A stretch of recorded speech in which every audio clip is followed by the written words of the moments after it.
Hello SPS Astrology lovers, this is Chandra Pratap Singh and you are watching SPS Astrology।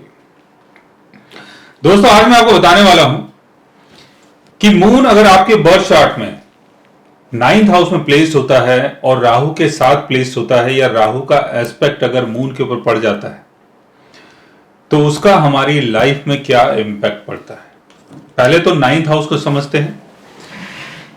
यह है आपका 9th house, इसको 9th house बोला जाता है। इस 9th हाउस में कोई भी राशि हो सकती है, 1 से लेके 12 तक कोई भी इसमें राशि हो सकती है। जैसे वर्गो हो गया, कैप्रिकॉर्न हो गया और टॉरस हो गया, एरीज हो गया, कुछ भी कोई भी राशि यहां पर हो सकती है।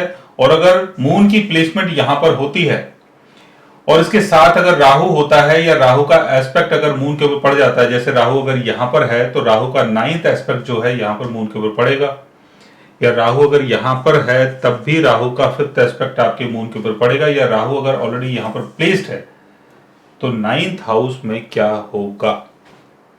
9th हाउस का संबंध हमारे बिलीफ से जुड़ता है। जो भी हमारा बिलीफ है, जो भी हमारा धर्म है और धर्म से जुड़ी हुई जितनी भी चीजें हैं उनका संबंध 9th हाउस से जुड़ता है। इसलिए 9th हाउस को भगवान का, देवी देवता का, गॉड एंड गॉडेस का हाउस भी माना जाता है। 9th हाउस का संबंध ज्ञान से है। 9th हाउस का संबंध आपके गुरु से है। 9th हाउस का संबंध ऐसी चीजों से है कि जहां पर हम लोगों की भलाई करते हैं, जहां पर हम दुनिया के लिए कुछ अच्छा करते हैं, जहां पर हम धार्मिक कार्यक्रम करते हैं, उन सब चीजों का संबंध 9th हाउस से है।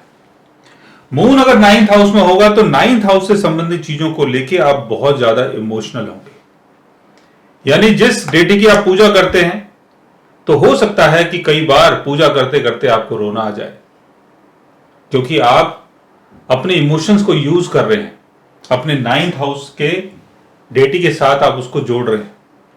अगर आप कोई टीचर हैं तो अपने प्रोफेशन से आप बहुत ज्यादा इमोशनली जुड़े हुए होंगे।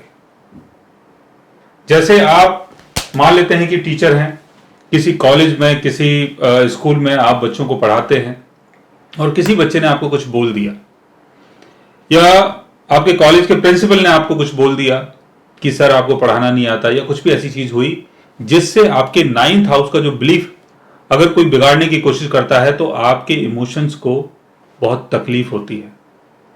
आप मेंटली बहुत ज्यादा डिस्टर्ब हो जाते हैं क्योंकि आपके इमोशन जो है वो 9th हाउस से जुड़ गए। 9th हाउस में अगर मून होगा तो ऐसा इंसान बहुत ज्यादा धार्मिक होता है, पूजा पाठ, पढ़ाई लिखाई और समाज की भलाई के लिए कुछ अच्छा काम भी करता है। लेकिन राहु अगर उसके साथ बैठ जाता है तो राहु 9th हाउस की चीजों को एम्पलीफाई कर देता है, यानी 9th हाउस की चीजों को आपको जीवन में एक्सपीरियंस करना पड़ सकता है। लेकिन उसके लिए आपको बहुत ज्यादा स्ट्रगल भी करना पड़ सकता है, क्योंकि राहु इनिशियल लाइफ में शनि की तरह काम करता है। अगर आप कोई गुरु बनते हैं, अगर आप कोई टीचर बनते हैं तो हो सकता है शुरुआती जीवन में आपके ऊपर कोई एलिगेशन आ जाए। आप पूजा पाठ करना चाहते हैं, आप ज्ञान ध्यान की चीजों में आना चाहते हैं, आप हायर कोर्स करना चाहते हैं, तो उन सब चीजों में आपको बहुत स्ट्रगल करना पड़ सकता है। तो राहु अगर 9th हाउस में है और मून के साथ है तो इमोशनली आप 9th हाउस से जुड़ जाते हैं और राहु के कारण आप 9th हाउस की चीजों से कुछ गेन भी करना चाहते हैं। अगर आप एक टीचर हैं, आप एक गुरु हैं, आप एक प्रीस्ट हैं, आप जो भी काम करते हैं जिसका संबंध धर्म से और एजुकेशन से जुड़ता है, तो वहां से आप चाहते हैं कि कुछ मॉनेटरी गेन भी हो।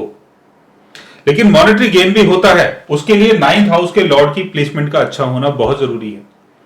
9th हाउस का लॉर्ड अगर 9th हाउस में ही है, केंद्र भाव में है, लाभ भाव में है, 2nd हाउस में है, 5th हाउस में है, अपनी अच्छी पोजीशन में है, अपने एग्जिल्टेशन में है, तो काफी स्ट्रगल के बाद आपको 9th हाउस की चीजें मिल जाती है। लेकिन 9th हाउस का लॉर्ड अगर वीक हो जाता है, 6th, 8th, 12th हाउस में होता है, केतु के साथ होता है, शनि के साथ होता है, शनि और केतु का एस्पेक्ट अगर उसके ऊपर पड़ जाता है तो जीवन में आपको बहुत स्ट्रगल करना पड़ सकता है। और यहां पर आप अपने इमोशंस को भी यूज कर रहे हैं, यानी अगर 9th हाउस की चीजें अगर बिगड़ जाती हैं तो मेंटली आप बहुत ज्यादा डिस्टर्ब हो सकते हैं। अगर आप टीचर हैं और आपकी जॉब अगर आपके हाथ से निकल जाती है तो आप मेंटली बहुत ज्यादा डिस्टर्ब हो सकते हैं, क्योंकि आपकी उम्मीदें 9th हाउस से जुड़ी हुई है। 9th हाउस की चीजों को जब आप करते हैं तो आप मेंटली बहुत ज्यादा बैलेंस्ड फील करते हैं। लेकिन 9th हाउस की चीजें अगर डिस्टर्ब हो रही हैं तो आपके जो इमोशंस हैं वो भी डिस्टर्ब हो रहे हैं और आप मेंटली कहीं ना कहीं अनबैलेंस फील करते हो अपने आप को। और राहु जैसे यहां पर बैठ गया तो राहु 9th हाउस की चीजों को एम्पलीफाई कर देता है, यानी आपकी जो डिजायर है वो भी 9th हाउस से जुड़ जाती है। एक तो मन, दूसरा आपकी इच्छाएं। तो मन और इच्छा दोनों अगर 9th हाउस में है, अब बात यह आती है कि मन क्या है और इच्छा क्या है। इसको भी अलग अलग समझना बहुत जरूरी है। मन और इच्छा तो एक ही चीज हुई, क्योंकि मून हमारा मन है और राहु हमारी इच्छा है, तो मन भी वही है और इच्छा भी वही है। अब इच्छा क्या है, मन क्या है? मन को समझते हैं। मन ये है कि किसी भी चीज को करने से आपको जब बहुत अच्छा फील होता है वो आपका मन है। और आपकी इच्छा क्या है? इच्छा ये कि आप किसी चीज को पाना चाहते हैं, वो आपकी इच्छा हो गई। अब वो चीज आपको मिलती है नहीं मिलती है बात अलग है। तो मन और इच्छा दोनों आपकी 9th हाउस से जुड़ जाती है। अब 9th हाउस की चीजें मिलेंगी तो आप खुश रहेंगे, 9th हाउस की चीजें नहीं मिलेंगी तो आप बहुत ज्यादा डिस्टर्ब रहेंगे। लेकिन राहु यहां पर बैठा हुआ है तो जितनी भी चीजें आपको मिल जाए फिर भी आप अंदर से डिस्टर्ब ही रहेंगे, क्योंकि आपको लगता है कि जो भी मिल रहा है वो कम मिल रहा है। लेकिन 42 की एज के बाद आपको इतना मिलेगा जो आपको सेटिस्फाई कर देगा। लेकिन 9th हाउस के लॉर्ड की प्लेसमेंट का अच्छा होना बहुत जरूरी है। और इसके ऊपर अगर सैटर्न का भी एस्पेक्ट पड़ जाता है तो चीजें थोड़ी डिले होती हैं, थोड़ा स्ट्रगल करना पड़ेगा। 9th हाउस का लॉर्ड अगर वक्री है, कंबस्ट है, तो और ज्यादा स्ट्रगल करना पड़ेगा। तो उसके लिए 9th हाउस के लॉर्ड का आप जेमस्टोन पहन सकते हैं। तो इस तरीके से आप 9th हाउस के थ्रू बेनिफिट उठा सकते हैं। लेकिन मून अगर 9th हाउस में है, राहु के साथ है, तो 9th हाउस की चीजों से आप इमोशनली बहुत ज्यादा जुड़े हुए हो सकते हैं। तो यहां पर आपको अपने इमोशंस को कंट्रोल करना है और 9th हाउस की चीजों को करना है। आगे चल के हो सकता है कि आपको कुछ ना कुछ बेनिफिट मिले।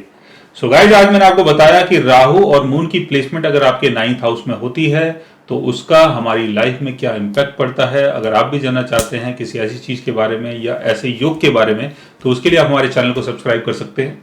और अगर आप हमसे बात करना चाहें, कंसल्ट करना चाहें, पर्सनली हमसे मिलना चाहें, तो आप हमारी वेबसाइट के थ्रू, हमारे ऐप के थ्रू हमसे मिल भी सकते हैं, बात भी कर सकते हैं। और गाइज आप हमसे कंसल्ट भी कर सकते हैं। So guys, take care, love you all and good bye.